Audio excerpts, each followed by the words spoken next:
What's up, everybody? Football is back, man. My team, the Carolina Panthers, will be playing tomorrow against the Denver Broncos. South Mountain Down show, man. We had to come back before that game. Got a full house tonight, man. Gonna start off left to right. First of all, we got my boy from the Bucks, Gene, in the house. What's up, Gene? Hey, what's going on, fellas? Can you hear me okay? Yes, sir. Right. You can reach me at super heavyweight. You follow me, I'll follow you back. I love talking football. Uh, what you heard, you can catch it on Thursday. All right, next we got my man from the Falcons fan base, Aaron. What's up, man? What's going on, man? You can find me at falcfans.com, on Falcfans at Twitter. Got a couple other podcasts out there. You can find me on YouTube at Falcon Central Radio, on the Pro Football Central Radio Network, or Falcoholic, Falcfans Podcast on falcfans.com or the falcoholic.com. So that's where I'm at. All right, next from the Saints fan base, Greg. What's up, man? What up? What up? It's me, Greg. You can contact me at IntenseGB on Twitter. I'm always around. Whether I'm on or not, I'm around. Also, I will have a Saints-based podcast and my own sports-related podcast coming out here in the coming weeks as well. All right. And last, man, but definitely not least, man, one of my TTC brothers, man. Quick with the punchlines, quick with the one-hitters, man. Sean J, what it do, man? What's up, man? Sean J. You can find me on Twitter, Sean J _ on YouTube, Sean J, SHONJ. All right, and then, next, of course, I'm going to go ahead and introduce myself. It's your boy, Mr. T-Money 1993, a.k.a. Straight Facts in the building, man. My Twitter is TMuhammad23. Pretty much everybody know you can catch me on anything. Twitter, radio, my own podcast. I got to be a little bit more strict with the scheduling on that because Sean J and them be getting on me, man. I'm quick to cancel a show. But other than that, man, it's good to see everybody real quick, man. Pretty much we got a lot to cover tonight because we haven't met up in a long time. I know I ain't been around since probably, the Super Bowl time. A little bit after that, maybe early in the off season. So first on the docket, man, we're gonna run through how does everybody feel about their team right now. We're gonna go ahead and start off with you. Who? Aaron. Oh, I'm sorry. My bad, man. I didn't hear who you started off with. Yeah, I think we'll be all right. I'm not super optimistic. I don't know how Sean feels about it, but I think we'll be competitive. I think we'll be in the wild card hunt. I don't know if we'll be able to pull it off this year, but I'm looking forward to seeing if they can do it. Sean J, what you got to say, man? I'm a little more optimistic than Aaron. I think it all hinges. I think we got a good roster. Like Aaron, we may be a year away from actual legitimate playoff contention, but I think we got a wild card type team that can still young, but actually we can win some games that we probably didn't win last year. I think we can do that this year to put us a little bit over the top than what we did last year at 8-8. All right. Next, we're gonna go ahead with Gene. How you feel about them Tampa Bay Bucks, man? I think they've made some great improvements. They've upgraded on the secondary. They've upgraded on the defensive line. This is all on paper. We really don't have any game film on the new head coach or the new coaching staff. So just what you see on paper, it looks like a great upgrade on a lot of the positions where we saw a lot of failures basically last season. You look at the secondary and all the yards and points that were given up. It could be because of the scheme, could be coaching. There are a lot of different things, but I think that they've fixed a lot of those problems, brought in some free agents. They've done good in the draft from preseason, minicamp, and OTAs. It looks like they have some players in place. One of the big things that everybody heard me gripe about last season was the penalties, and I feel like they are really working on discipline. You saw a lot of that with the first, second, and third strings throughout the preseason, where the number of penalties has continued to go down. So I have high expectations because of where the Tampa Bay Buccaneers finished with a 6-win season last year, and I do expect market improvement this season. Okay, and then Greg, what about them Saints, man? Well, much like last year, I would say I really don't know totally what to expect. I mean, there's a lot of turnover with the team, of course, but at the same time, there was a lot of turnover that needed to be done too. So I'm cool with that. I don't have a problem there. Last year, if you think about it, they went 7-9. They lost probably like 4 or 5 games within 8 points. Basically, literally one score, an extra point. So they lost a lot of close games. The whole key here is the difference is can they, one, stay healthy so they don't have to pull guys off the street to play, because they did that for the last 2 years as well. If they can stay healthy, and number two, if they can get over the edge and win those close games that they lost.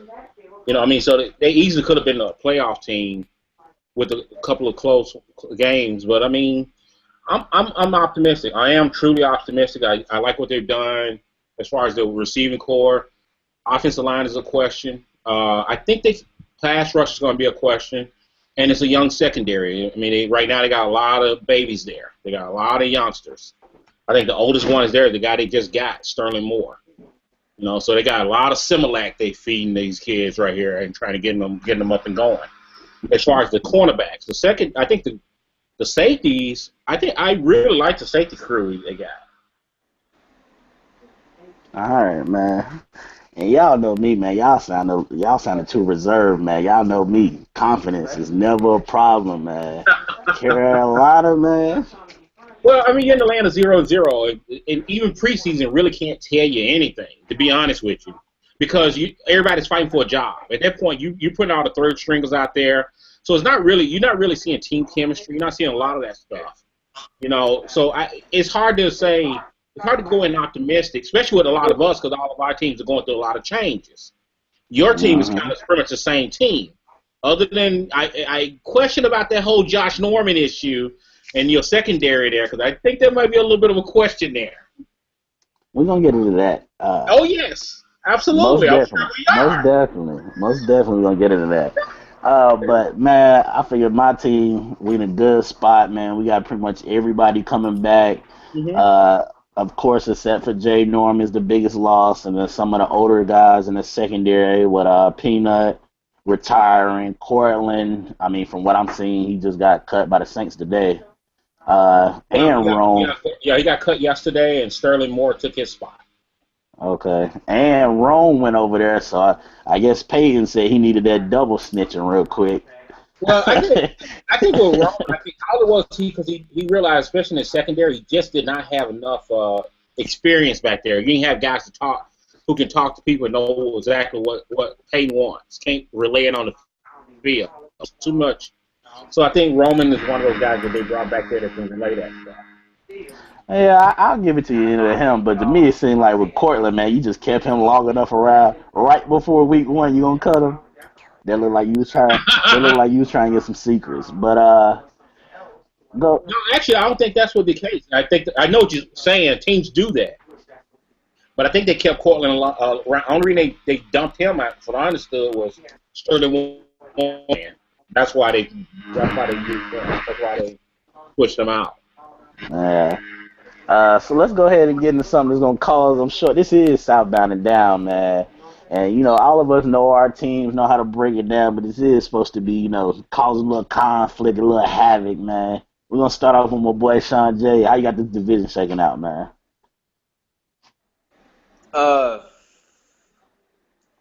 I don't think the Panthers, we all know the Panthers are not going to be 15-1. So I see them somewhere around 11-5. It depends on, like, a lot hinges on Thursday. It may be the first game of the season, but I think that if Denver can snatch Cam Hart again, because Cam is not he's a front runner. So if Denver snatches his heart again, I think that it may be a long season for him. So I think that the division is gonna be closer than what people are predicting. So I think that the Panthers fall back to the pack a little bit, and the division can be won at 11 games. So I think if we can get up in the 10, 11 game region with the Panthers and the Saints to end the season, I think that Falcons, we got a shot. Okay. I mean, that's 2 spots. What about the other 2 you got in the basement, man? I think the Saints are the worst team in the division, man, just based on I think they got a lot in flux with their offensive line. Brandon Cooks is a good number 2 receiver. I don't think he's a dominant outside guy. They got the guy from Ohio State, but I think the offense and Kobe Fleener, he's not what Ben Watson or Jimmy Graham was. I think the offense is gonna put up yards. They're not gonna be as effective as they were, But in the defense is, I think they're top 2, 3 worst in the league again. So I think that the Buccaneers finally get out of the basement outside of the last 5 years for the first time, and the Saints finishing 4th. I think the Falcons, realistically, the Falcons finish 2nd, but I think we challenge for that number 1 spot. Well, it would have been nice to have Greg respond to that, but I guess we'll get him back in a minute. Gene, how you got the division shaking out? I mean, I forgot the. Once again, just as you stating the obvious, Carolina hasn't had a whole lot of changes. I believe their secondary isn't as bad as everybody thinks it is. I think that as long as the front 4 can get pressure on the quarterback, you've got a great linebacking core. I think that they will continue to do what they've been doing over the past few years. I feel like with Tampa, with Jameis Winston improving, he's over his rookie season. It remains to be seen if he's going to make that step. I think he will. I think he's a leader. You see him as the team captain. They brought back Doug Martin. And once again, as I mentioned earlier, they upgraded that defense. Certain players that just didn't have any business starting last season were out there on the field. And I think they upgraded with Grimes and our rookie.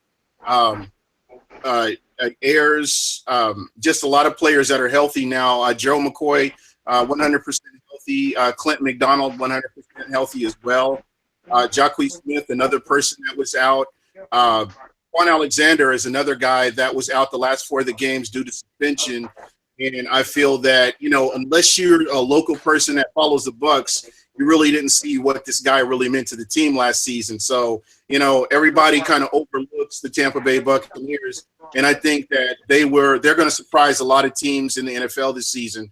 I just don't see a totally dominant team in the NFL that can't be beat at some point in time throughout the season. That when you talk about any given Sunday, it can happen. So to me, I think that Tampa definitely has a chance to compete for a playoff position. Floor, I would say 7 wins. Ceiling, I'd say 11 wins. Okay. Aaron, how do you feel this division is going to shake out? Well, I think, no-brainer sort of pick. I think Carolina's still probably going to finish first. They will come back down to earth a little bit. I think they have some issues on their offensive line. Their secondary probably will take a step back. I can't expect Kirk Coleman to play lights out like he did last year, 2 years in a row.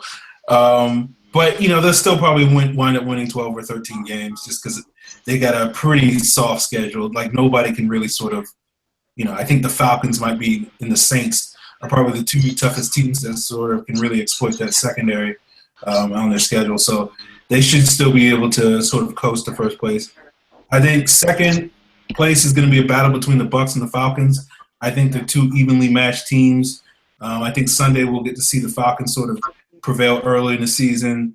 We got a Thursday night game later in the year where, maybe the Bucs can sort of get that split with us. So, I think those are the 2 teams that are really competing for second place. I think, like Sean said, I think the Saints are stuck in last place.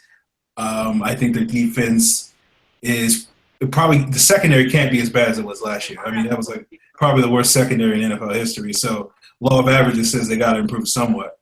But they're still probably going to be one of the worst defenses in the league. I think their offensive line still questionable. I think Armstead's the only real guy out there that really is an above-average starter. You know, Breeze has played with bad receivers before, so he'll find a way to make it work. But we know the Saints sort of have a ceiling, a 7-9 sort of ceiling when they can't stop anybody, even when Breeze is playing it lights out. And I don't think their offense is going to be nearly as good as they've been in recent years. So, I think they might be looking at a 5 or 6 win sort of season for the Saints.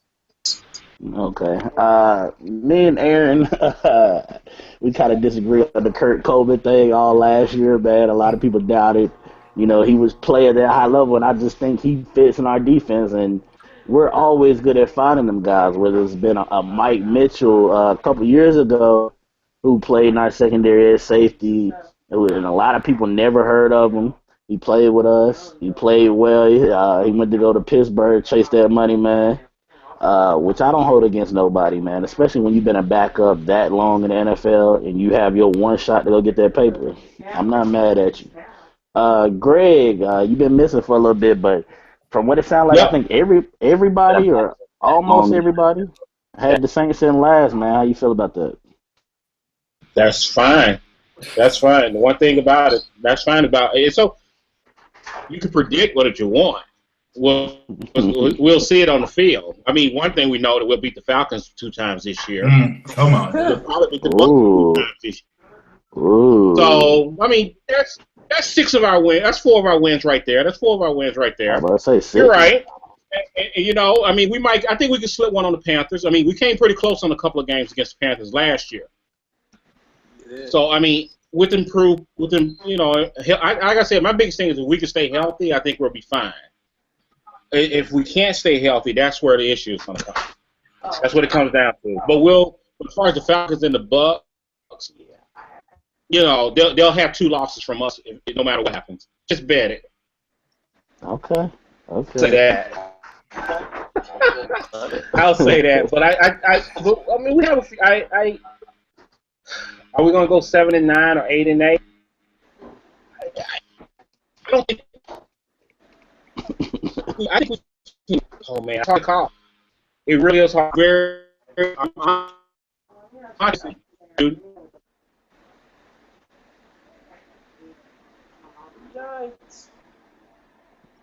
Is audio just messing up for me, or that's everybody?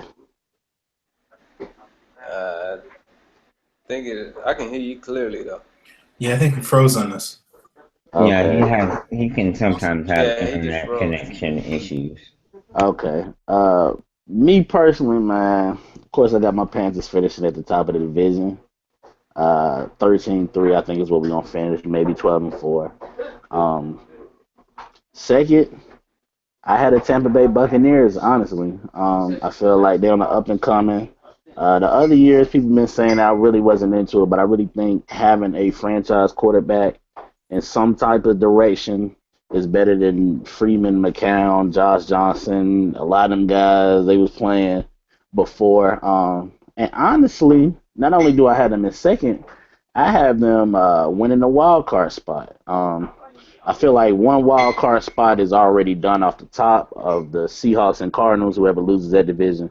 And I had the Vikings taking the other spot, but with Teddy Bridgewater's loss and them having to play Sam Bradford, I got the Buccaneers going ahead and sneaking in and getting that second wild card spot. Third place, I have Atlanta. I just think Atlanta is closer. I mean, honestly, even when Atlanta was winning on that 5-0 streak, it's not really like they was impressive to me at all. Really, the only impressive game I remember all of last year was that Houston Texans game where they won. I think it was 40-something to 20-something. But other than that, I mean, you had to struggle to beat the Cowboys with Brandon Weed and Julius Randle start off the game with 2-3 touchdowns, and I feel like you was squeaking out them other games. I mean, which is the Falcons' MO. Even in 2012, that was they had a lot of games where they squeaked them out at the end. But I just don't trust Atlanta right now. My boy Sean J said he feel like Cam's a front runner. Well, me personally, I don't feel like Matt Ryan's got that dog in him. I don't feel like Matt Ryan is the type of guy when the ship is sinking, he gonna pull everybody up. And I think every other quarterback in the South's got that ability. I think Cam's got that ability. I think Jameis is definitely.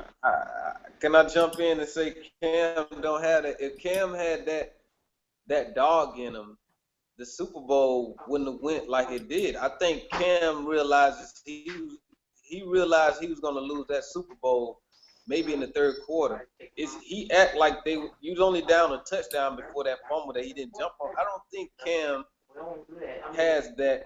If everybody else is pushing the pace and Cam is out dancing and stuff, Cam is a hell of a player. But I think with his back against the wall and him having to dig his troops out, I don't think Cam is that type of player at all. I mean, and it showed in the Super Bowl, and that's really who Cam has been outside of the first 16, 17 games y'all playing. He's been a middle of the road type of player that hasn't pushed his team. But last year, him winning the MVP all of a sudden changes his dynamic of who he is as a leader. I never thought that he's that type of leader to begin with. So I don't think Cam has that dog in him. Yeah, when he's winning, he has that dog, but when the cards are stacked against him, he's definitely the one that'll fold first. So, that's my I disagree with that mainly from the sense of his resume shows the opposite. Now think about his first couple years in the league when we were struggling, right? And everybody was calling for Ron Rivera. Do y'all remember how we kept Ron Rivera every year? Like probably the first 3 years of his career. Yeah, I remember. We would start. hashtag fire Ron Rivera. We would start off the year losing. Oh man, I remember one year we probably started off 0-3, 0-2 in them first couple of years. Man, was a constant. But the way they would always save Ron's job is by winning late in the year. When other people think, okay, maybe is Carolina gonna quit on Ron Rivera, this and the other, and they go 4-0 in December or 3-1 or something like that. That's what was really saving Ron's job because they felt like, okay, maybe we gonna take that winning at the end of the year to go in the next year. So I disagree with that. And honestly, like I said, his resume shows it. Since he's been in the league, man, him and Ron's got the best December record together besides Brady and Belichick, man. And it's not really no doing, you know what I'm saying? If you in that type of company with Brady and Belichick as far as quarterback and coach, you in some good company, I feel like. So the season is 3 months long. It's not 1 month, though.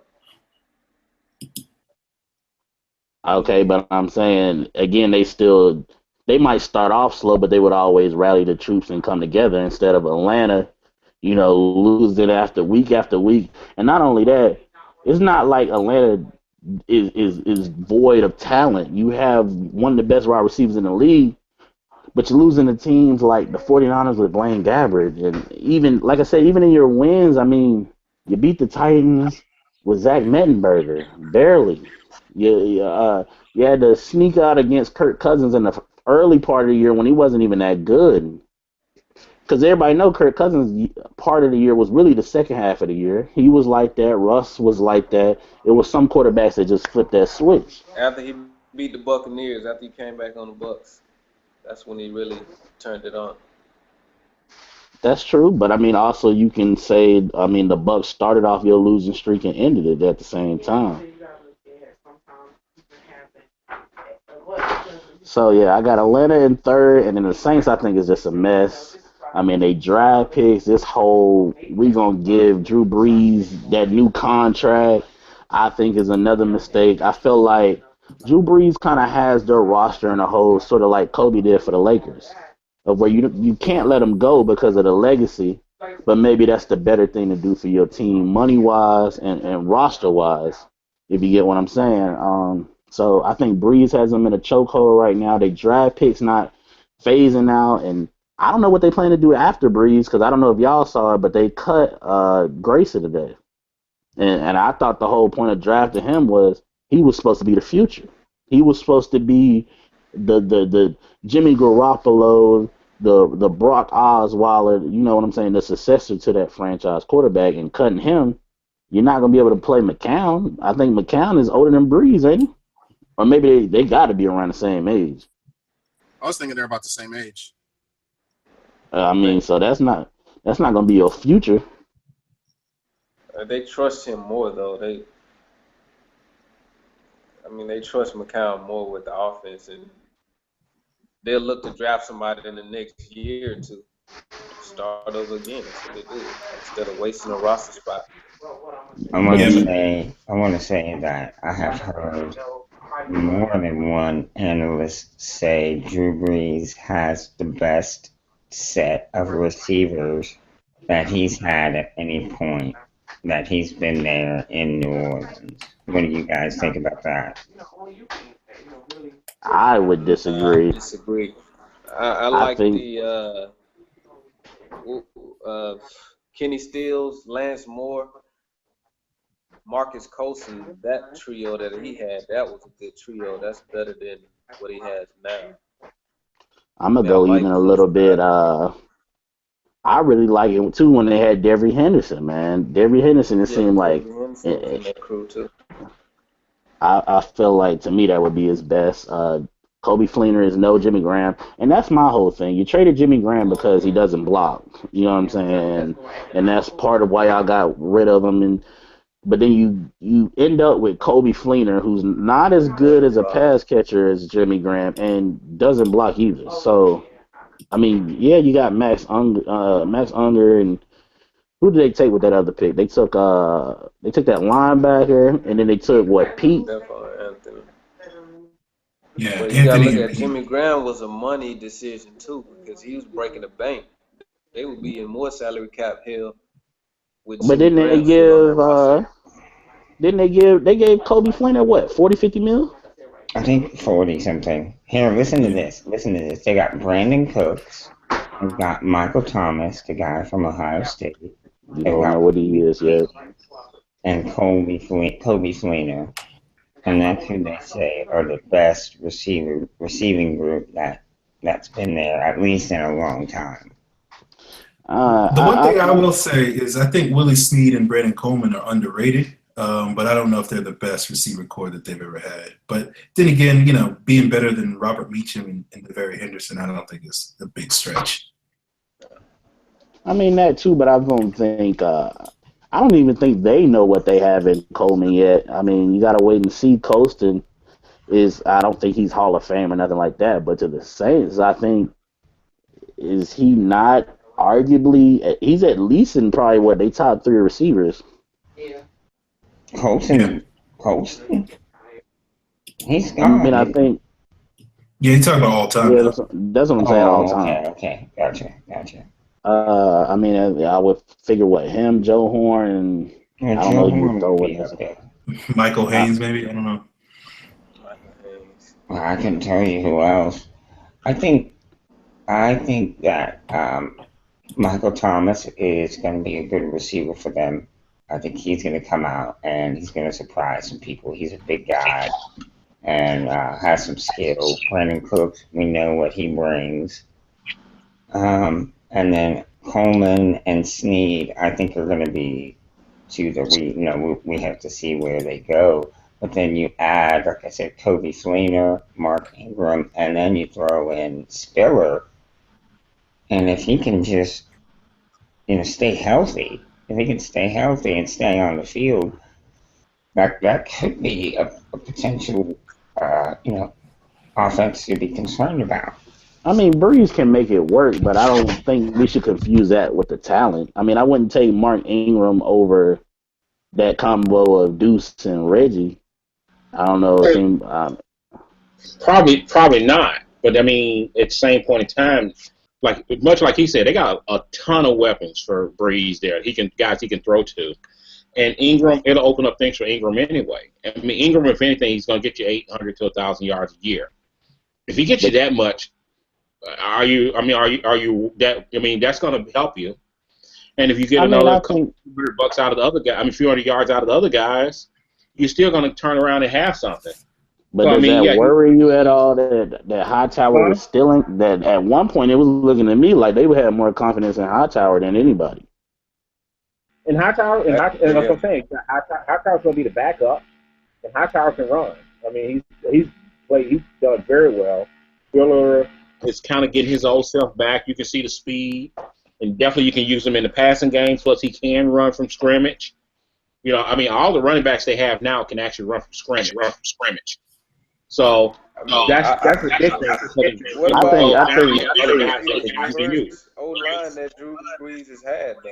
But not yet. The O line is. I agree. The O line is a huge issue right now. So, mainly the guards. It's not much. I mean, because the tackles are well. Armstead, I'm not worried about. As long as he's healthy, he's good. I don't trust Zach Street. No, I agree. That's what I was about to say. If Streif is shaky, If it's a really fast end there, Streif could be a problem. Overall, I mean, It sounded like Sean Jay was asking you, is Armstead healthy? Huh? Is Armstead healthy right now? He was at practice today. To my knowledge, he was fine. He was limited or full participation? The biggest thing is the guards. The guards are the biggest worry. If we can get that part solid, I think overall the offensive line will be fine. That's the biggest thing right there. Is as far as the whole line. Kind of offset. Who have they used to replace? Signed Jari Evans, right? They just got our Jari Evans back, and they're going to use Pete as the left guard. Jari Evans is going to be right guard. He's going to start at right guard, and then they got, of course, Streif and Armstead, and then Unger as the center. Gene, what was you trying to say? Who did they get to replace Sheldon Rankins when he went down? Oh, they actually picked up. Well, they picked up. You got Nick Fairley there, so Nick Fairley is there. Plus, you got Davidson, who's played pretty well this year. He's gonna be like the starting nose tackle, and then you got Paul Kruger, who's on the defensive end, who's gonna be starting defensive end actually. But as far as rankings right now for these next few weeks, it's gonna be Fairley, who actually played very well in the preseason.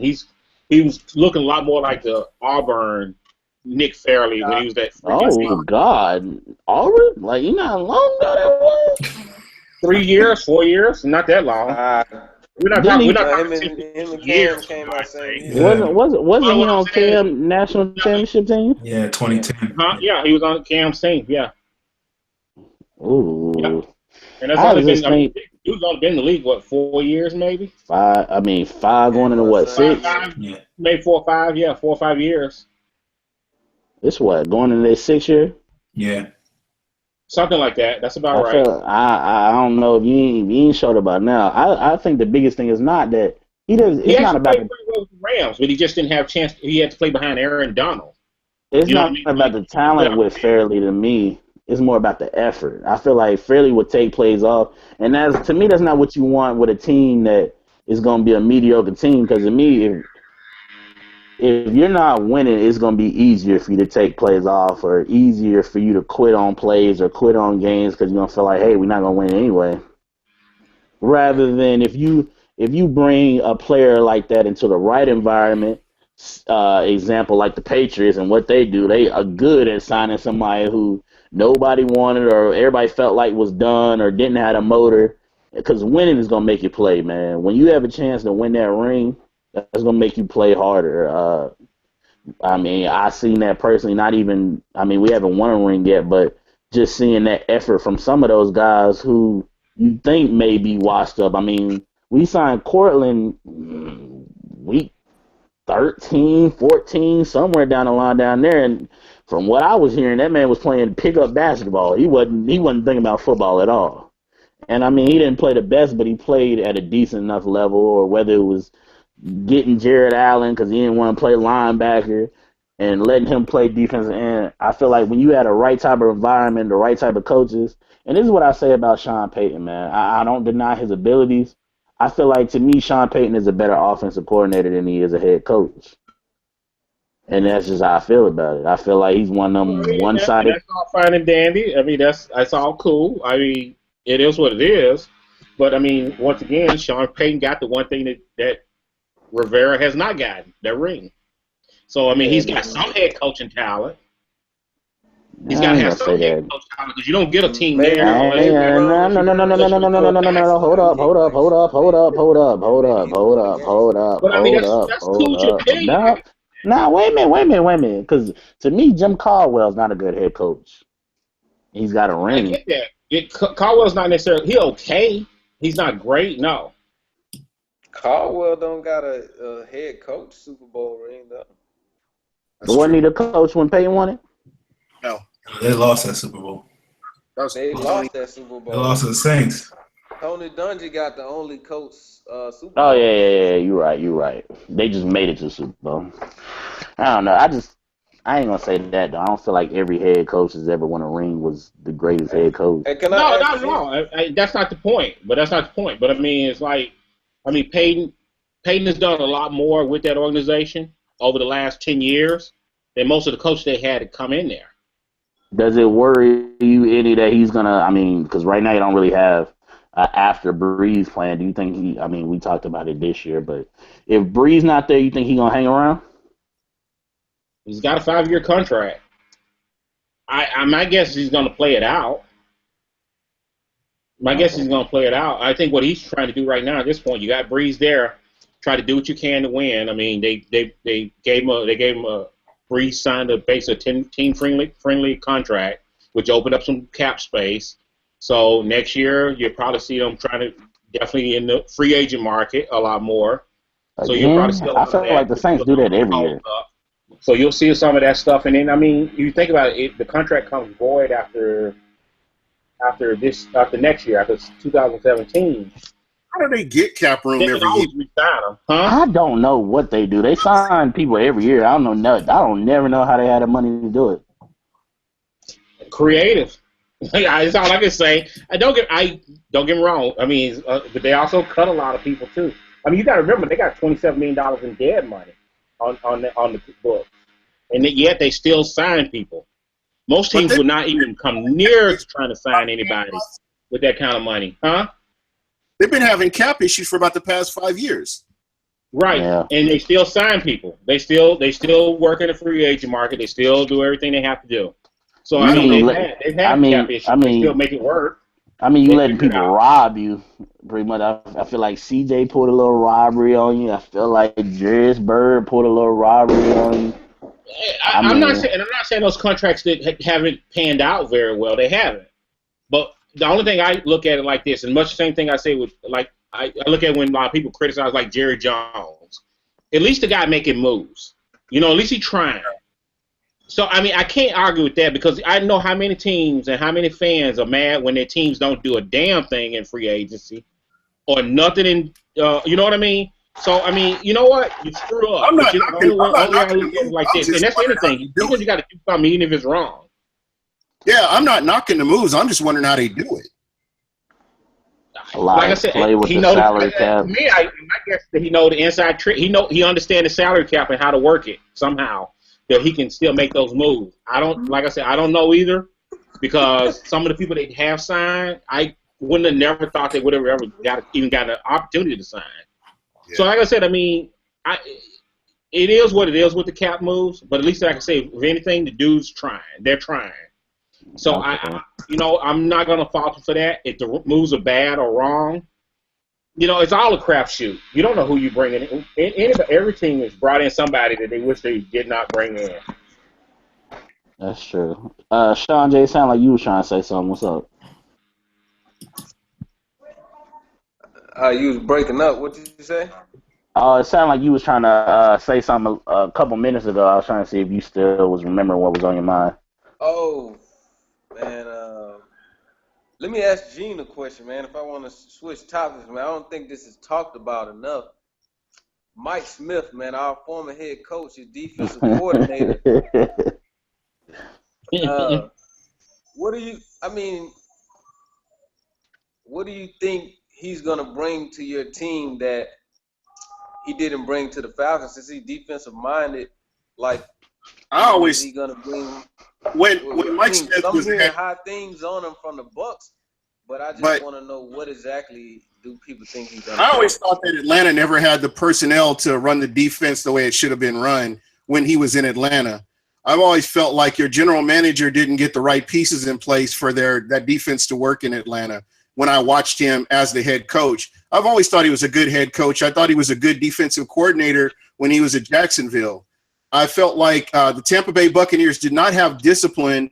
There were players that were playing out of position, and some of the play calling was ridiculous. And there were several times where I looked at that defense and they looked unprepared last season. And that's very frustrating when you watch them set up. And when you're running a Tampa 2 and you're not getting pressure on the receiver to move them off the line, that's crazy. When you've got a guy that's playing 10 yards off of Des Bryant and you're expecting to cover him, come on. And these guys have no business being starting cornerbacks. You had Sterling Moore and Tim Jennings. You had guys like with Tim Jennings, and there was the other guy that just ended up getting hurt over in for the Cardinals. But you just had a bunch of D-backs that didn't have any business starting. So I think that what Mike Smith is bringing to the defense is discipline, something that you haven't seen with all the penalties that they had, games that they should have won that they didn't win because of backbreaking penalties. I think that Mike Smith is a good fit for a defensive coordinator. See, the only thing I dispute with Mike Smith, because Falcons were pretty sloppy at times during his tenure there. And I mean, they can tell you better than I can. So I don't know if he's going to bring that discipline that you're thinking. I think Cutter will. I think Cutter running the show made more than Mike Smith. He contributed to us becoming soft, though. But at the same time, defensive coordinator, he got to call plays. He hasn't called a real defensive play since he was with the Jacksonville Jaguars outside of this preseason. So when he went down to high school. Do you think that he has the mindset of today's football to be able to keep up throughout a whole game and a whole season to call a defense? Because it's different from when he was calling it back in Jacksonville. I don't know. He made bonehead decisions as a head coach. So when the pressure is on, can he make the right defensive call? Well, once again, I haven't really seen him since Jacksonville, like you said. The moves that I've seen him make, we really don't know. With preseason, they were all vanilla plays. This is my first time to really see him scheming for a team, the Atlanta Falcons, just to see what he can do with the pieces that he has in place. He got some good pieces. I mean, Vernon Hargraves is a hell of a pick, and so is the other kid there from Noah Spence. Because I wanted the Saints to get him so bad, and he was so freaking close to fall in their clutches, and then the Bucs stole him. I was pissed about that losing. I'll be able to answer that question after Sunday's game and tell you what I saw. Break down the game film and just tell you what I saw. But based on what I've seen in preseason, just going through basic plays, and their penalties are down compared to what they were last preseason, and that's very promising right there. I know you can't read a lot into preseason games, but it's kind of a start where you're not seeing the stupid plays that you saw last season. Yeah, but you're also looking at the fact that when those guys are not, those penalties is not as much discipline. Sometimes it's the fear of screwing up. You're a guy 52, 53, let's say 75 on the preseason roster, and you have a pass interference penalty or a defensive holding penalty. That counts against you. They look at that crap. But so, honestly, so I'm saying the guy could be a little more not creating the penalties out of fear and not as out of discipline.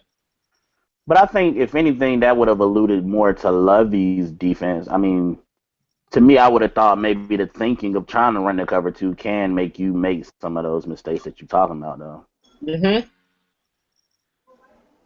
Yeah, but I mean, if you go back to games like the Texans game, the Tennessee Titans game, even the Jags game that they won, they just did not look in sync. They did not look prepared like you should see defense look. Even when they played the Saints, then the game that the Saints beat them in, they just didn't look disciplined. They didn't look like a defense that's ready to play. You saw players playing out of position. I saw a couple of times where Levante David was out of position trying to cheat over. I saw Chris Conte playing out of position, just not disciplined football like you're supposed to see. You look at Carolina, and I hate using them as an example, but they're a good example.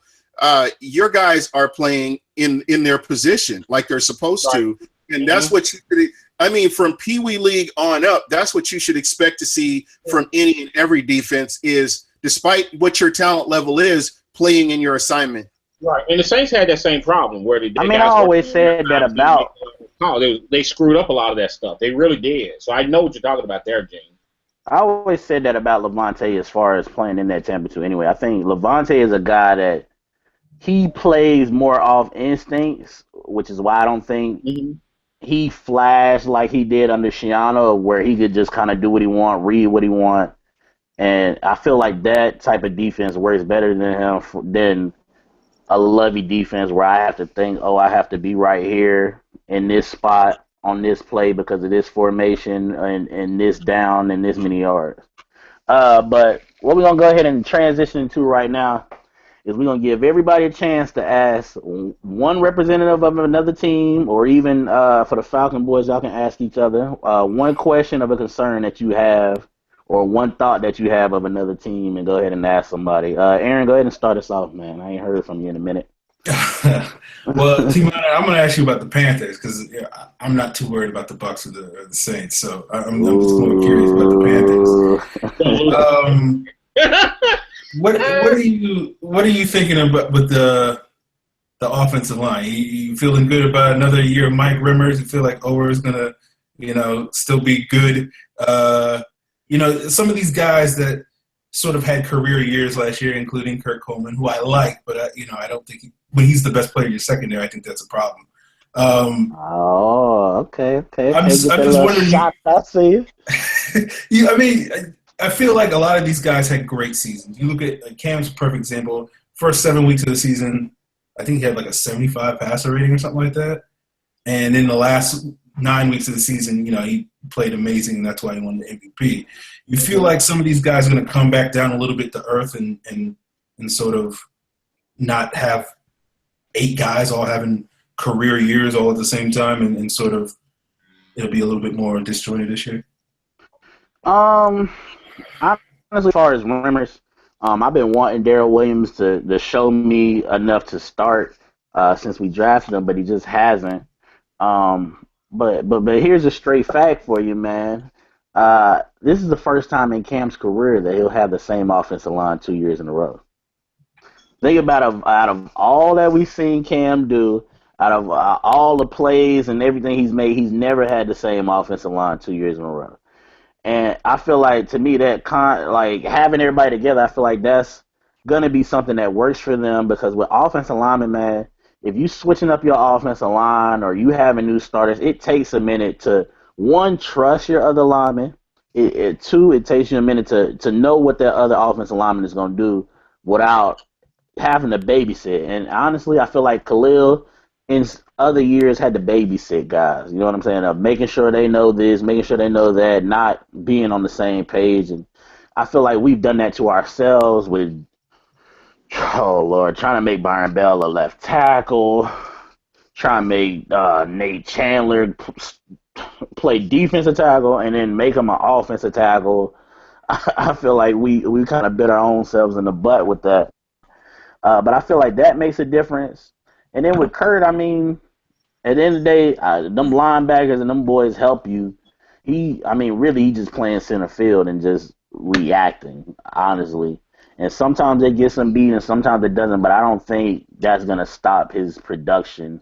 But, yeah, offensive line-wise, I'm not worried about offensive line. Secondary, I mean, I don't want to take nobody else's question, but I'm confident in my secondary. The only question I have is Worley right now. But that's more from technique aspect more than thinking he's not talented. But Greg, go ahead. Okay, let's see. I'm gonna ask a question. Okay, I'm gonna ask my two Falcon guys. This variance in opinion sheet without even hearing your last year you kind of fell apart. We went through it too. But last year you guys fell apart a little bit there. You were started 5-0. Then the Saints train came through and kind of ruined that for you for the year. What's going to be different this year compared to last year? That makes you feel like this is going to be the difference between a playoff season or your first pick in the draft. Aaron, can you go ahead and answer first for us, man? I mean, I think it's going to be, we can run the football. I think, our offense is built around running the football and that's sort of opening up play action. And Shanahan's offense isn't really designed for a quarterback to drop back and just sling it 35, 40 times and win that way like we got used to under Cutter and Mike Mularkey to a lesser extent. I think, if we can run the football, and last year Devontae started real strong last year. He had like 5 or 6 games where he was the best running back in the league. Oh, definitely. And then, after that point, he didn't really do anything. And I don't think that's really necessarily on Devontae. Right. We need to get more consistent running the football, and we need to have, he doesn't have to necessarily, be all world like he was for that stretch of the season, but he needs to be able to consistently play at a high level week in, week out. If Coleman can contribute, I'm optimistic that if Alex Mack can sort of, solidify that interior offensive line, then the Falcons can be able to run the ball. And if they can run the football, then, the rest of the offense should at least click. Somewhat. Let me ask you a question. So what do you think? Okay, no, go ahead. I was going to say because it's being dependent on Devontae. Yeah, that's what I'm saying. What do I think? That was my part of it. Because you got Julio, but who else you got? Oh, you can go ahead and answer that first, Aaron. Well, I'm curious how Sean feels about it. I'm not the world's biggest fan of Sanu. I think he'll be an upgrade over Roddy, but I don't think he's going to be a difference maker. Oh, so then I guess you can go ahead and finish answering my question because you was talking about Freeman, staying on that. Do you think Freeman, it was teams catching on? Do you think it was the blocking changed? Or honestly, to me, he was never really the same after Bowman knocked him out. Mm-hmm. Yeah, I mean, I think it was a combination of everything. I don't think it was one thing. I think it was teams basically figured out, they started gearing towards stopping him, and I think teams were a little bit more effective. I think the blocking definitely was worse in the second half of the season than it was in the first half of the season. Yep. I think Freeman easily, you could make a strong case. He wore down. I know that was working on his conditioning and sort of preparing himself to be able to go 16 games as opposed to 7 or 8 was a big thing that he worked on this offseason. So I think it was a combination of several things, and I'm hopeful that we'll be better in all 3 of those areas. Okay. Sean J, man, let us know what's up, man. I think it was, the inability to make adjustments. I don't think that we had a counter punch in place. I think that our initial punch through the first 5 games, before teams really got a full scope of what we were trying to do as far as like our deep routes and the play action and the rollouts. Mm-hmm. And like we caught Philadelphia totally by surprise all the way up and through Dallas, and that's when teams started to realize what our route combinations was and our play action. So I think we didn't develop a counter punch. So I think when we got stagnant, we kept trying to force the square peg in the round hole.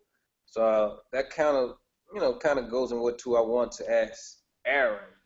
I want to ask him, how do he feel about Kyle Shanahan? Oh God!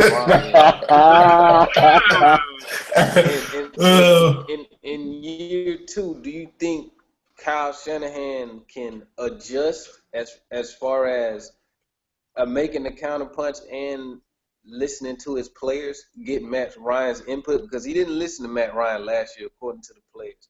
Do you think he can adjust to the players as well as in-game situations?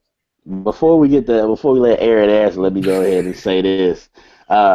This panel right here had many talks about Kyle Shanahan last year. Yeah.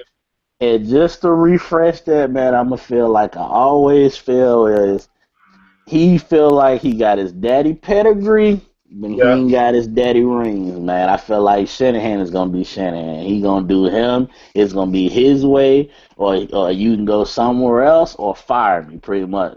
But the question, in this question too, to add to Sean's question in a sense, when you asked about whether he can adjust or not, you think about it, Shanahan has been an offense coordinator with several teams in his league.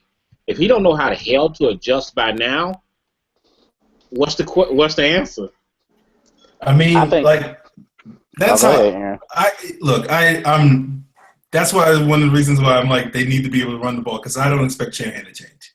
So I'm like, in order to make that work, he needs to be able to do the thing that he wants to do, which is run the football and run play action and run all those rollouts and throw it deep to Julio and Aldrick Robinson and Taylor Gabriel and all those guys. And if we can do that, then we don't have to worry about Kyle Shanahan adjusting. But, you know, if it comes down to we need to make adjustments and we need to run. This the NFL. They're going to catch up. The NFL is going to make you adjust. Nobody needs to do what they want to do. And I feel like that's why Shanahan doesn't stick anywhere. And this is what I said since y'all got him and since I've seen y'all playing. And I feel like, sadly, Matt Ryan is too good of a quarterback for Shanahan's offense. Agreed. I can agree with that. I feel like Shanahan's offense is made for if I have a really good defense, I have a really good run game, I have a mediocre quarterback like a Johnny Manziel or somebody like that who I just need to make a play every. Basically, what Peyton Manning was last year. Exactly, he would. Y'all might have. Which is Shanahan's dad's offense. Basically, what Peyton Manning was to the Denver Broncos. Yeah, we just need you to make. Offense works with that type of team. Right. I agree, and I feel like right now, I feel like that's why Dan hired him. Because Dan feels like at some point I'm gonna get this defense up there like the Seahawks, and we're gonna be a beast, and we're gonna be able to do this. Now I don't feel like Matt Ryan. The more y'all start losing, is gonna come out, and he's gonna be a little bit more open about this offense ain't working for me. You know what I'm saying? Matt Ryan's not no young kid. He's not no mediocre quarterback. I feel like his arm talent is decent enough to where he needs to be in a more wide open offense. I don't think it's all Kyle Shanahan's fault though. I think no offensive coordinator designed to throw it to the other team. So I think Matt Ryan still has to take care of the ball. Yeah. Even if it's not there, you got to know when not to throw it there. I don't think. But does he let him? Because I mean, Roddy White pretty much made it seem like Shanahan was kind of not throw it to him. I mean, we knew. I mean, if you listen to Roddy White comments, he basically quit on the team. Really, he basically quit. If he knew that he wasn't getting the ball, he wasn't really playing hard. I ain't gonna say that because that game y'all played against us at the end of the year, man. Roddy looked like he was ready to go that game. I mean, Roddy White. I mean, if you listen to his interviews, he basically said these things. But any coach that sees that, one of the main reasons why I think Roddy White is not signed now, like who's gonna want to give you the ball if they don't feel like you're all in.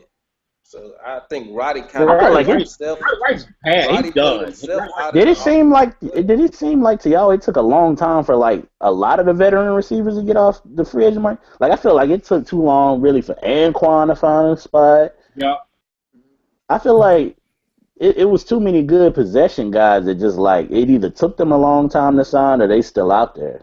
I was talking about this with somebody else a couple of weeks ago where basically what he said was it's because so many of these young receivers are able to come in the league right away and produce that teams just aren't, back in the day you go out and sign an Andre Johnson or a Roddy White because you need that veteran to sort of get that production. But now you can just go out to get some third or fourth round pick who can come in and can contribute 30, 40 catches right off the bat. And so veteran receivers don't have the cachet that they used to have.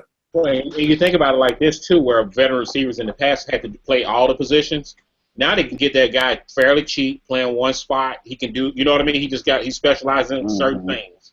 He does a couple things within the offense, and that's it. You ain't got to pay him big money, but at the same time, you get the same production out of him.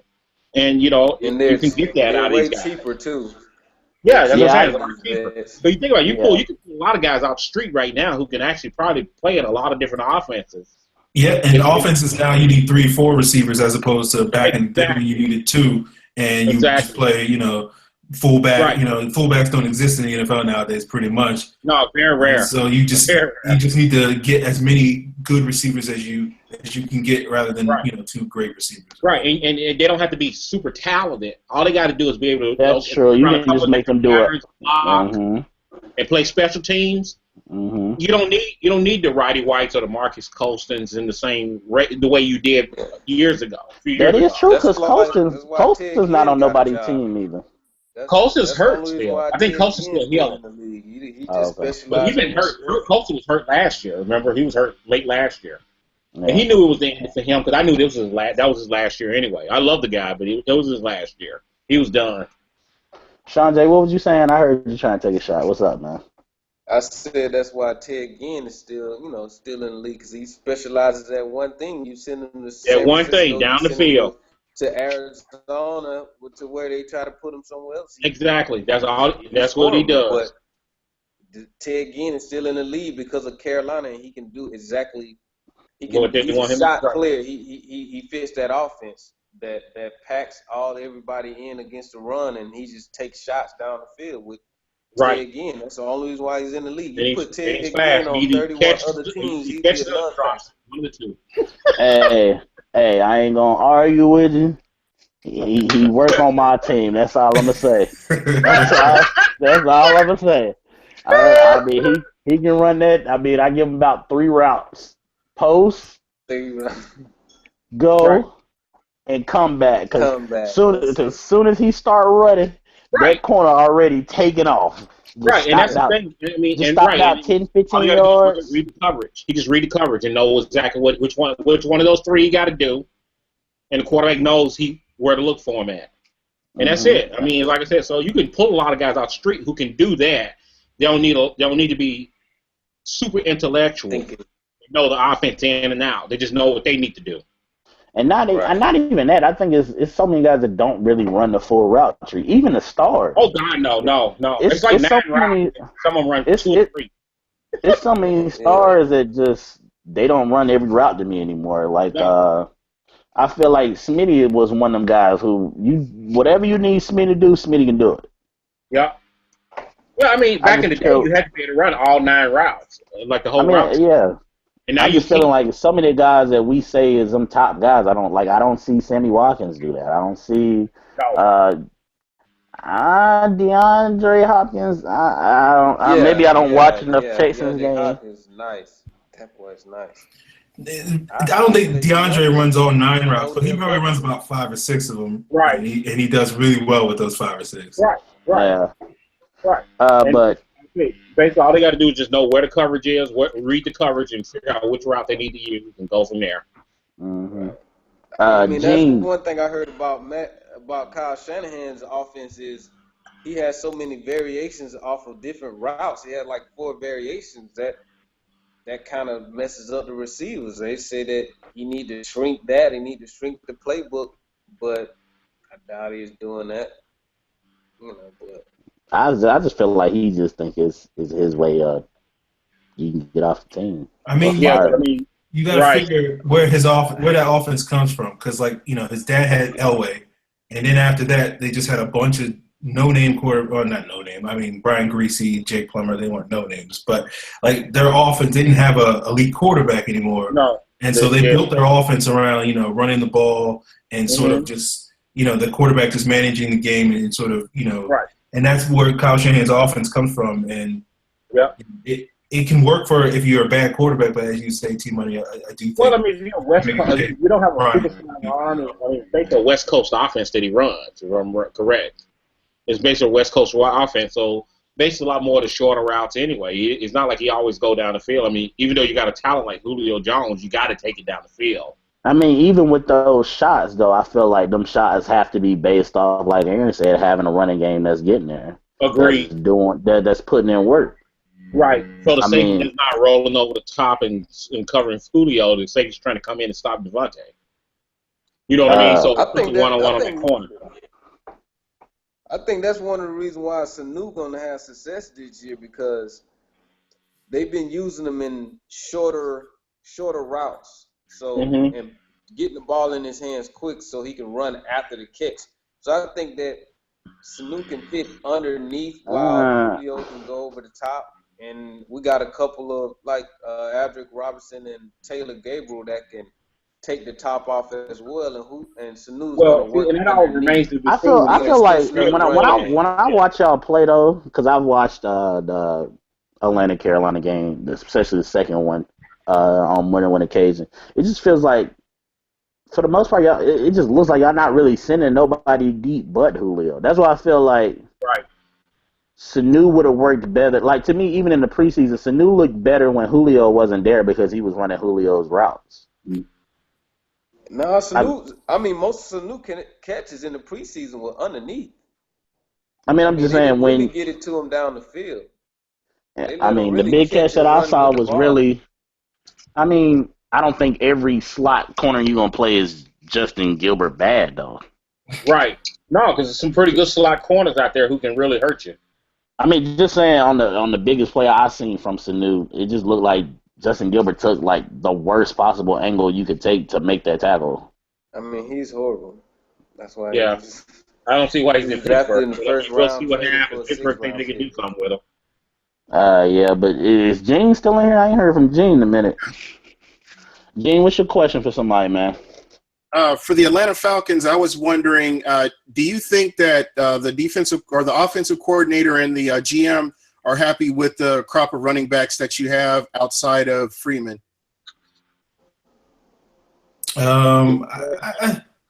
I think Because and I guess where my question where it comes from, I've been seeing a lot of running backs that have been coming in to work out with the Atlanta Falcons. So I was just wondering, is this something that they're trying? Are they happy with what they have, or are they trying to make upgrades? I think Teron Ward is the third string running back. Yeah, third. Yeah, and so he missed most of the preseason, and then he played in the last preseason game, even though he probably re-injured his ankle and he gutted out through that game. So he showed a lot of toughness there. But over the last year, hasn't done a whole lot to make you sort of trust him as a guy that could step in and sort of facilitate if either Freeman or Coleman get hurt. So I think they're looking at other options. It's not necessarily an indicator that they don't Like, they don't like their depth. I think they're expecting big things from Coleman this year. I think it remains to be seen how much improvement he shows, but he's gotten a lot of hype this offseason. So I think they're going to roll with that. And they'll explore other options to be that third guy if Ward is not healthy and if they find someone who they think is better. I know Brandon Wiles had a good preseason, but then he got hurt, and so they cut him with an injury settlement. So they might think about bringing him back in a couple of weeks when he gets healthy. So I guess the question. One more question Yeah, for you guys. Second part of this: who is your breakout player for the year for the Atlanta Falcons? I'll let Sean answer that since I just answered the last one. Is he? what happened? Yeah, Sean. Who do you Who do you think think is is going to be the breakout player? Breakout player? Yeah.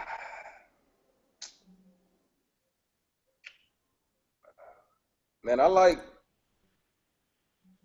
say Matt Ryan. Fuck it. I mean, based off what Matt Ryan did last year, I think that he's gonna adjust and be smarter this year. Even though he made that interception against the Dolphins, I think so many people are down on Matt Ryan and about his fit in the offense. I think that he's gonna be smarter and make better decisions. He's gonna actually get back to what people been knowing him for. I mean, his yardage was down, interceptions was up, touchdowns was down, but I think that he's going to be more consistent and he's going to break out through this offense. But So breakout to you. Want to play like a surprise player Muhammad Sanu. I think Sanu can get to 1,000 yards and maybe six touchdowns. 6? 6. I'll say Grady Jarrett for my pick. I think Grady Jarrett's good. Oh yeah. Okay. Oh yeah. From what I seen from Brady Jarrett, he looked like he's gonna be a beast, man. He's been killing the whole preseason. So yeah, Grady Jarrett. I like Ricardo Allen as well. He's another good pick. I like Ricardo Allen. I think he's gonna be the, I don't want to say one of the best defensive players we have, but he's one of the most likable players. I like the way he approached the game, basically. Yeah. I was about to say I don't know if that's a challenge to be one of the best talented players on Atlanta's defense. I mean, he's not. I mean, I hear you, but at the same time, he don't go. I mean, it ain't A no lot of people Panthers defense. I'm just gonna say that. You know what I'm saying? We improved from the 32nd ranked defense to the middle of the pack, in our first seasons. And In yards or points? With the change, with Dan Quinn adding Just overall? pieces that fits him, I think that we can maintain that or get better. Y'all improve like that in yards or points? I think it was yards. It was yardage, but we wasn't getting blown out. Only game we really got blown out that we wasn't really in was that Panthers game. I'm just saying because that's two different things, and sometimes one of my Buck buddies, I'll be having to straighten them out on that. Just because you top 10 in yards the Bucks was like 27, 20 something in points. You know what I'm saying? So that to me, points made more of a difference than yards because I feel like points especially with Atlanta, we learned that offense put the defense in bad positions with a lot of turnovers. The defense wasn't really giving up games. We were 14th in points and 16th in yards, so we were about the same either way. Yeah, the defense actually played well. The offense put them in bad positions. The defense played well enough to beat the Colts. They played well enough to beat the Vikings, who was in it both of those games. Lost those games basically on offensive fucking ineptitude. So, I think the defense is steady. I think it's the offense that needs to get on track. So.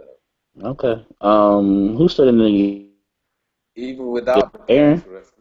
Steady. What was that, T-Money? I said, did you ask anybody a question yet? Yeah, I asked you the question, remember? Oh, yeah. So I'm the only one left, I think? Or Shante, did you ask somebody? Yeah, I asked Aaron a question. Okay.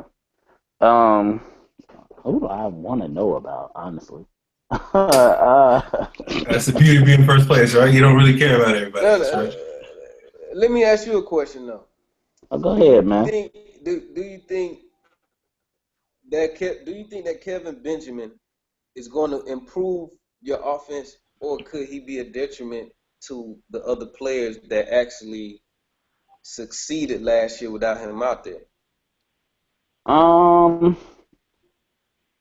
Honestly, this answer. Honestly, I think regular season, I think it will kind of hurt as far as bringing down our points per average and all that kind of stuff, and you know what I'm saying, stuff like that. I think his bigger difference is in the playoffs, where individual talent kind of shows a little bit more, if you know what I mean. Because sometimes you can win a regular season game with sometimes with your B guys or your guys who's not as important making plays out of nowhere.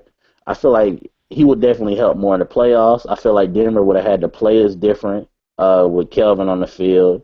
I think that's where he'll help more is in the individual plays of when you just need somebody to make a play. And I don't think Ted Ginn and Philly Brown is always them guys that can do it.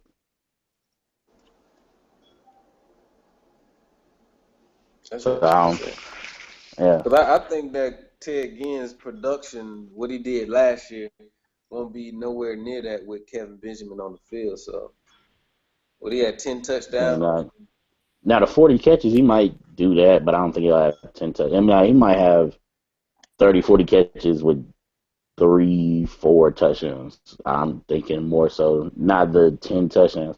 But you also got to remember how many touchdowns did Ted Ginn probably dropped another 10 touchdowns. Yeah.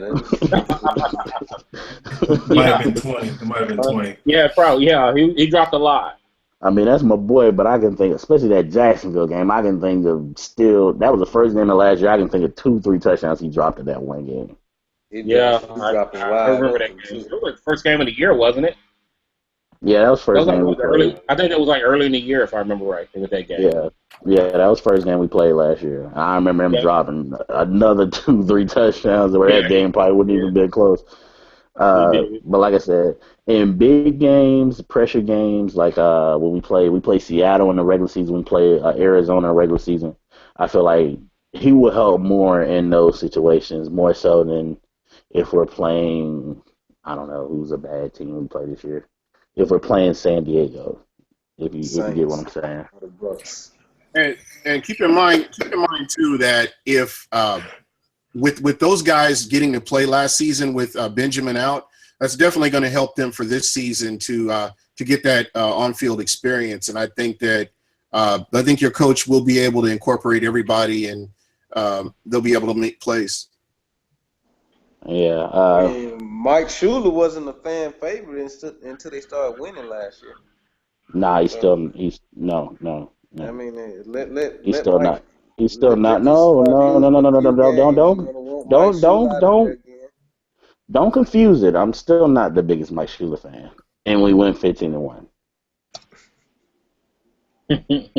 So that's why I say the Panthers are front runners, man. As soon as y'all get behind, I see No, a lot going no. bad You for you. can say that maybe about some guys in my fan base, but I've never been that guy. I've never been the one fire around on the rear. I don't.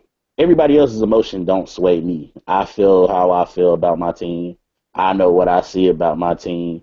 So even whether it's been the fire Ron, I never been on that. Shula, if I seen Shula, we might have to fight on site every now and then. You know what I'm saying? McDermott is my guy. I mean, it's just certain. Me personally, is not always what somebody who just goes strictly off emotion is gonna say. But let's go ahead and get ready to close the show. Matchups for this week. Everybody's week 1 games. Greg, Aaron, Sean, Jay, can y'all real quick give me 3 keys to the game for each of y'all? I think both teams want to run the ball, so it's gonna be who runs the ball better, who has a bigger game, Devontae or Doug Martin, to help out their quarterbacks. Which defense can get pressure on the other quarterback?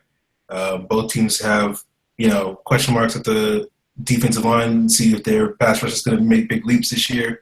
So that's something to look out for. And if the Bucs can stop Julio, they've had struggles with that the last couple of years. So I think those are the 3 keys.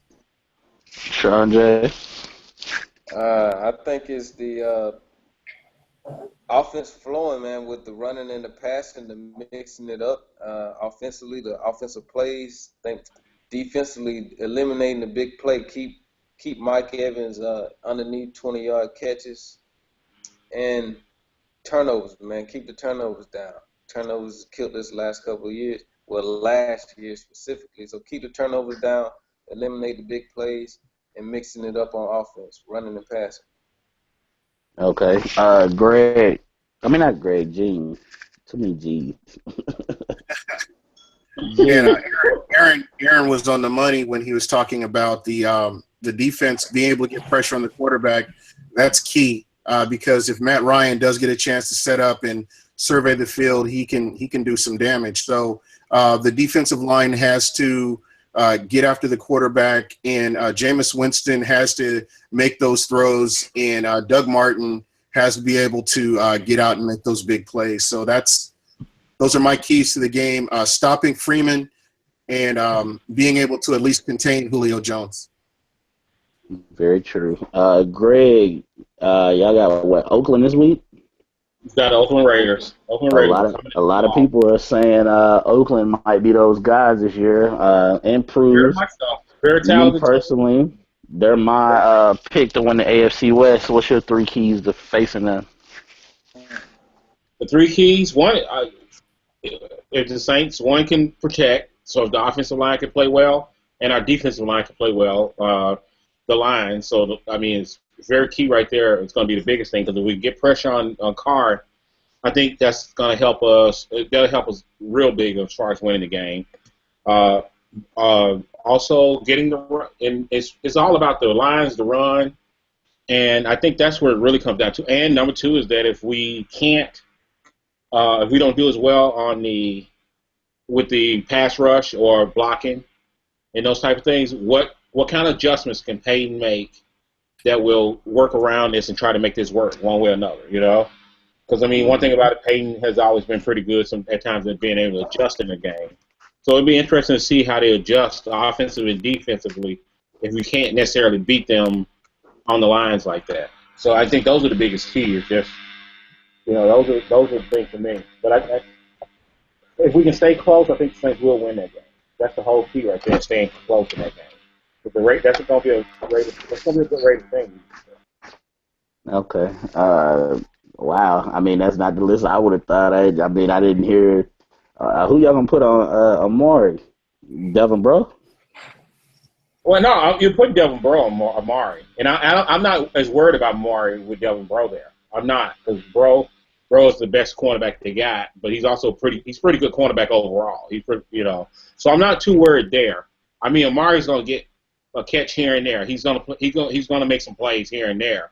But overall, I think that's going to be an exciting battle. And I think P.J. Williams on the other side is going to be fine. So I'm not too worried there. But the whole key was going to be is that if they can get a pass rush, going, you can put those guys one-on-one on their receivers and actually do something. If they can't get a pass rush going, that's going to be a problem. Huh? Bro and Amari, man, you better hope Bro don't get lost in them lights, man. I don't think Amari one of them dudes you want to try to... Bro ranked out like one of the best cornerbacks for the year last year. So he did pretty well. He gave up 10 touchdowns. I mean, he's had his glitches and stuff. Yeah, but I mean that was also his rookie year. You don't think that rating looked a lot better too because you could just attack Browder all game? Say it again. I think part of his rating looking higher too, or him looking better, is because you could just attack Browner all game last year. Like that second game we played, y'all. Whoever Browner was on, I mean, that's who we threw it to. Yeah, pretty much. Yeah, Browner was a sieve between that and a penalty machine. So you don't have that problem in a sense now because that's gone. But I think with Rowe, I think you got P.J. Williams. I kind of like that combination. They both actually done pretty well in the little playing time they had during the preseason. They both look pretty good. So we'll see. Like I said, it's hard. It's such a hard call for me on this one. I think if they stay close, I think they can win this game. It's just not letting the game, at any point get out of hand against the Raiders, because I think the Raiders are going to come out pumped up and ready to go. But I think Saints will too. But I am predicting the Saints win by a field goal. All right. Me personally, 3 keys to the game, man, versus Denver. 1, get up in Simeon's face. They got 4 new offensive linemen out in Denver, and a quarterback who's never played an NFL game, and honestly, wasn't that good of a quarterback at Northwestern, honestly. I think from what I was seeing, his best year was 11 touchdowns, 8 interceptions. I honestly, from the way he sounded, I don't honestly know how he made the NFL. Just from everything I've seen or heard about him, I don't see nothing special that made it seem like, he was an NFL talent. Second, Jonathan Stewart being able to block, I think is going to be key, helping Remmers against Von Miller when Von Miller's coming. I'm so glad we got Jonathan Stewart back because Fozzie, man, that boy can't pass block. And we had so many running backs. I don't understand why they did it, but it was like in the Super Bowl they decided, we're only going to carry 2 running backs and Mike Tolbert. Like Cameron Artis-Payne was on, he was on the active roster. Brandon Wager wasn't on the active roster. I don't know what they were thinking during the Super Bowl. Like, we're a running team. Why are we not going to need running backs? And the third thing. You had it won already. You thought you was a better team, but go ahead. Pretty much. Third, pretty much just don't let the night outweigh the game, man. I know a lot of our players probably gonna be feeling some type of way, them getting their rings and just getting hyped as a rematch, but just stay in the moment of it's a week 1 game, and at the end of tomorrow we want to be 1-0. Just stay in that moment. I feel like it's key. I feel like we have good enough leaders in the locker room. and with Ron that we're gonna do that, and that's honestly why I enjoy having Ron as a coach, because Ron being on the them Bears teams of the 85, 86, 87, I feel like he's been in so many different situations of being up and being down that he really helps my players. Well, let me ask you a question on that, because I mean, like, and that's the one thing I was wondering too. With the Super Bowl, you lose the Super Bowl. Is there a little bit of a hangover in a sense there? You know what I mean? In a sense where you're still kind of feeling that loss over these last several months. You may be angry. I get that. And I get you guys probably motivated to a point. But that loss still kind of there, like that invisible backpack a little bit on you. I don't feel like it, because I feel like confident, and almost everybody on the planet thought you were going to win the damn game, except for a few of us. But still. I mean, I still feel like I don't think it's going to be a hangover. I mean, I think they feel like they're the better team now, and should they not? I mean, Denver's offense is a mess right now. Their defense, they reshuffling pieces, so I don't think it's going to. Nah, I'm not worried about that. That's why I say tomorrow's game could do a lot to your confidence. If you think that you're the better team now, and then they come out and they snatch your heart again, that's why I say it's going to be a long season, because it'll put you back. Because last year when they snatched your heart, you had a whole 6-7 months to recover. This time, you got to play next week. Well, see, I don't even know after that. But do you consider recovering? When you think about it, that 6-7 months, usually you can recover because you got the next week to beat somebody. You know what I mean? To kind of bury it. You don't this time. Now it's hanging with you, because the last game you had, you like you said, you got the heart snatched out. So to me, it's just a prolonged hangover to a point. Could possibly. I'm not saying it is, but I'm just asking that question. I don't think so. And I mean, even if we lost, I mean, we play San Francisco next week. I can speak from experience. Team money. Don't sleep on the 49ers. Blaine Gabbert. Blaine Gabbert is a beast. Exactly. I see Navarro Bowman in my sleep, man. Navarro Bowman is the Falcon killer. No, Navarro Bowman's a hell of a player, man. No, he didn't get blocked one time that entire game. Not one time. He shot every gap. He might have been the one that shut down. He might have been the one that really killed Devontae Freeman's confidence, because after that game, Devontae Freeman wasn't really hitting on all cylinders, because he shot every gap. It seemed like he knew what every stretch play we did.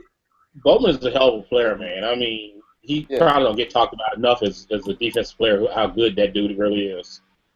Yeah, but let's go ahead and close out the show, man. Appreciate everybody coming on tonight, man. Everybody can do their quick plug-in real quick. We'll start off with Greg, man. All right. Well, if you'd like to contact me at IntenseGB on Twitter, feel free to follow me. I will follow back. And we'll be, looking forward to this next week. See how this turns out. Who's 1-0, who's 0-1, and all that good old stuff. All right, Gene. Yeah, you could reach me at Super Heavyweight. You follow me, I'll follow you back. Aaron. I'm at FalcFans on Twitter. Check out my website at falcfans.com. Check out my podcast at falcfans.com or thefalcoholic.com. You can also find Falcon Central Radio on ProFootballCentral.com or YouTube. So 2 podcasts. Check out both of them. They're both great. All right, Sean J, man. Boom. Sean J YouTube, Sean J _ Twitter. Falcons fan, man. Let's get this 1-0. And myself, man, my Twitter is TMuhammad23. Also, check out my YouTube, Mr. T Money 1993. The podcast is Straight Facts with Mr. T Money 1993 podcast, where Sean J has been on there, and I'm sure he will be on there a lot this year, man. Between this show and my show, you're going to see a lot of Sean J, man. I like to support the guys that I feel like is good in the TTC. So I like the way they support me is the way I support them, man. Other than that, if you're in the Charlotte area, listen to WFNZ, man. I'm on there at least probably 3-4 times a week. But that's it, man. We're going to close out the show tonight, man. Y'all have a good night. Thank you.